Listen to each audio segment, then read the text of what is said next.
Hey guys, it is a nice Sunday afternoon today. I'm on my sixth cup of coffee, and I'm feeling pretty wired and ready to talk to you about performance anxiety.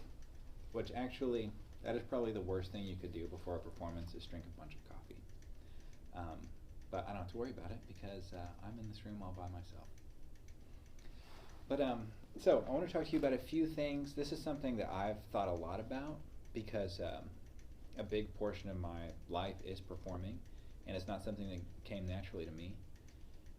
I've seen psychologists about it, I've read a ton of books about it, and I think most importantly, I've been performing since I was probably 18, so almost 10 years.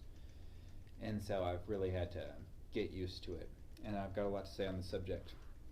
But it's really common for a lot of my students to come into lessons, and even though it's just me, and you see me every single week, it's still hard to play to the best of your ability when there's any sort of pressure on you. And so we're going to talk about how to get past that and how to kind of get into a relationship with your performance anxiety.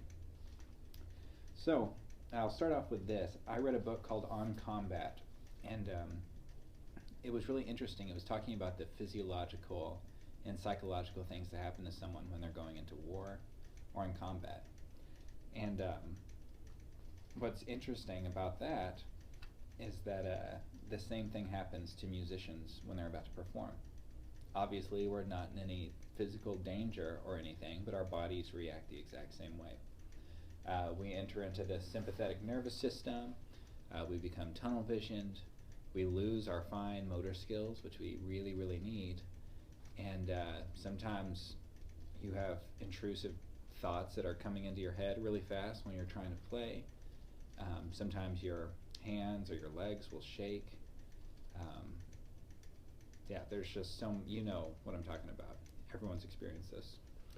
And that's just how it is. We really don't have a lot of control over it. It doesn't have anything to do with how brave you are or anything like that. It's just totally out of your control. When I've played performances before where I've had, like, my hands were shaking, I don't know, I felt totally uncomfortable. After I finished performing, I felt like I have no clue what just happened. And that's just a really normal thing. So I want to talk to you a little bit about the techniques, because there are about 3 techniques that will really get you past this in the quickest way. And I've tried so many different things, and these are the ones that are worth it. I'll talk about the least important one first, although it can work for some people, and that is just having some good relaxation techniques. So for some people that's yoga. That can just be a type of breathing that you do. One that they talked about that they teach in the military is called square breathing. It's where you inhale for 4 seconds, hold it for 4 seconds, exhale for 4 seconds, and then hold that for 4 seconds. So it's easy to remember. If you do it for several minutes, which is actually really hard, especially when you're feeling a little jittery, it will calm you down. And it's just something that you have to practice. So there's lots of situations in life that give people a little bit of anxiety. So I would just try that on the car, on the way to your next get-together or recital performance or whatever gives you anxiety. The next thing, which is, I think, one of the most important, is the preparation. And this has to do with a couple of different aspects. One is you need to be incorporating performance practice into your routine. We spend a lot of time making sure we're playing the right notes, making sure we're playing the right rhythms, playing slow motion and make sure everything's technically correct. But if you're not, at the end of your practice, throwing caution to the wind and just playing through the whole song without stopping, then you will have a really hard time being successful at performing. You have to start building this trust with yourself that even if you don't know a song 100%, or if there's one part in the song that's really giving you a hard time, that you can play through it and you can kind of make something up if you mess up, or if there's a really hard spot that you can kind of fudge it a little bit and just make it sound kind of right and keep going. And we can work on that together, but it's something that you have to practice doing, because when you're in a performance situation, most of the time people won't know that you messed up, and if they do, they don't really care. I see great performers mess up all the time. I mess up all the time, but what makes it a great performance is that is when they just go through it. Don't stop. Don't even give it a second thought. Just focus on the emotion, the music, the visual aspect of what you're doing, and get to the next part that you do know how to play. Which brings me to the next part, and that is a performance arrangement. I talk about this with a lot of my students. If you have a performance coming up, and there's a part of a song that you always mess up, it's just a disaster, then as a teacher and as a student, you need to make sure that you go back and you practice that part and you get it right, because eventually you want to have that in your technique. But as a performer, which I consider all of you guys performers, even if you haven't done it before, you have to just either one, leave it out and work around it. Chances are most people won't know. Or you have to simplify it. I do both of those things all the time. It's hard when you're first learning to not have the mindset of, I want to play everything exactly right all the time. But that's just not how it works.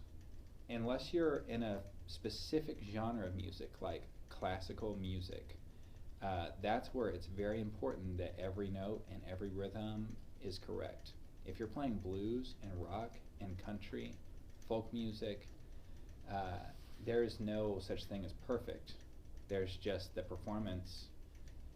One time one of my students asked me to write out one of my songs for them, and I thought, oh, I'll just do, I play this song all the time. I'll just go ahead and write it out for him. So I wrote out what I thought I had done on the recording, and then I went back and listened to it, and I was totally wrong. There was probably 20 plus mistakes, because I don't even know how I recorded it. It's not important that every note or rhythm is the same. It's more important that the overall emotion, the overall story is the same. And so that's something we can talk about more privately as well. And then this thing right here is probably the most important, and that is systematic desensitization. That's a fancy psychological term. But basically what it means is the people who don't get nervous performing are the people that perform all the time. This doesn't mean that you have to try and book a gig at a venue right now. It means you need to slowly increase the level of pressure that is on you when you're performing. And that's uncomfortable. It really is. But it's something that's very worthwhile and respectable. You're already doing that, one, by playing for me every week. That helps your performance anxiety go down. Another thing you can do is record yourself at home. Even when you just press record on your iPhone, you're going to feel this little bit of extra pressure, and it can be a great first step to performing. Third, I have performance classes. Got one coming up next week, but I do them all the time. Come to one of those, because there's just going to be like 5 to 10 guitar players. Everyone is pretty new to performing, except for a couple, but they definitely have been in your shoes before. And everyone's just happy to have a safe place to perform, where people are non-judgmental. We all understand what you're going through. So come to a performance circle. Play for non-judgmental family and friends. That's a really big deal.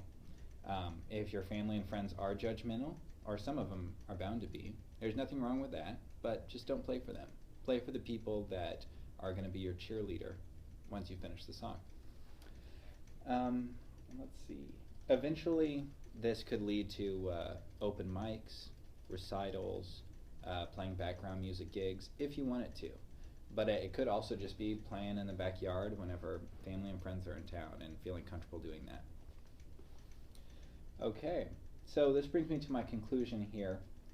And that's that ultimately there is no cure for performance anxiety. It's just something that you have to have a relationship with.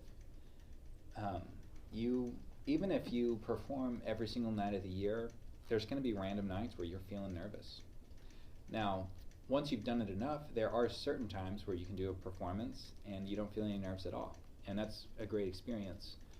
But more often than not, you're just going to have to accept the fact that you are nervous, and you're going to have something that you can tell yourself that makes it okay. Like, I think what I normally say is, I'm nervous, there's nothing wrong with that, I'm just going to do my best anyways. So it can be something as simple as that.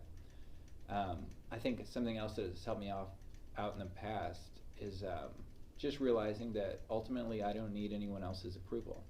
I'm playing music because I love music. I love expressing myself in that way. And I don't need other people to necessarily like it.